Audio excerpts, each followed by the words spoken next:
Breast enlargement కానీ breast size డెవలప్మెంట్లో problems ఉన్నప్పుడు కానీ మనకు most commonly use technique in the world is breast implantation. So చాలామందికి బ్రెస్ట్ ఇంప్లాంట్స్ అంటే చాలా వీడియోస్లో ముందు చేసాము, అయినా కూడా భయాలు ఉంటాయి. ఈ ఇంప్లాంట్స్ సేఫా, అది మనకు బ్రేక్ అవుతాయా, చాలా రకాల భయాలు ఉంటాయి.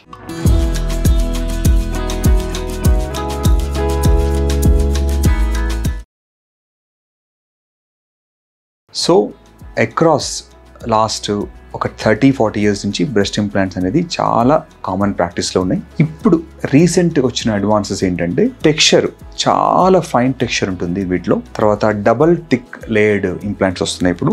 దీంతో పాటు సాలిడ్స్ జెల్ ఇంప్లాంట్స్, అంటే ఇది మనకు లీక్ అనేది ఉండదు. లిక్విడ్ మనకు ఇంప్లాంట్ ఈవెన్ పియర్స్ చేసిన నీడిల్తోని అందులోంచి వాటర్ రాదు, థిక్ లిక్విడ్ ఉంటుంది, చాలా థిక్ లిక్విడ్ ఉంటుంది. సో మనకి ఇవి బ్రేక్ అవుతాయని కానీ పగిలిపోతాయని కానీ భయాలు ఉండకూడదు.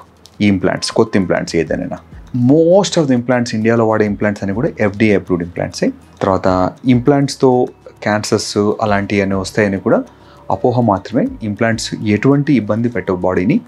తర్వాత ఇవి ఆల్మోస్ట్ పర్మనెంట్. ఇంప్లాంట్ కనుక ప్రాబ్లం లేకపోతే మనం ఎప్పటికీ చేంజ్ చేయాల్సిన అవసరం లేదు.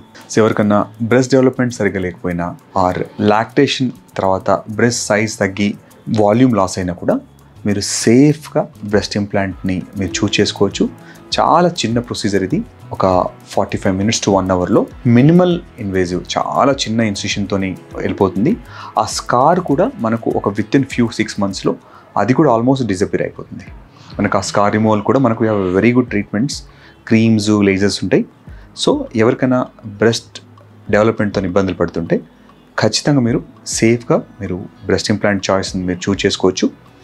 దీని గురించి మీకు ఇంకా డౌట్స్ ఏమైనా ఉంటాయి, మీరు రీడిఫైన్ కస్టమర్ కేర్ కానీ అది మీ నియరెస్ట్ ప్లాస్టిక్ సర్జన్ కానీ మీరు ఖచ్చితంగా వెళ్ళి మీరు సేఫ్గా ఈ ప్రొసీజర్ని మీకు సూట్ అవుతుందా లేదా, మీకు ఎట్లాంటి ఇంప్లాంట్స్ అయితే బెటర్ ఉంటుంది అనేది మాత్రం డాక్టర్తో ఒకసారి డిస్కస్ చేసి go head with the procedure.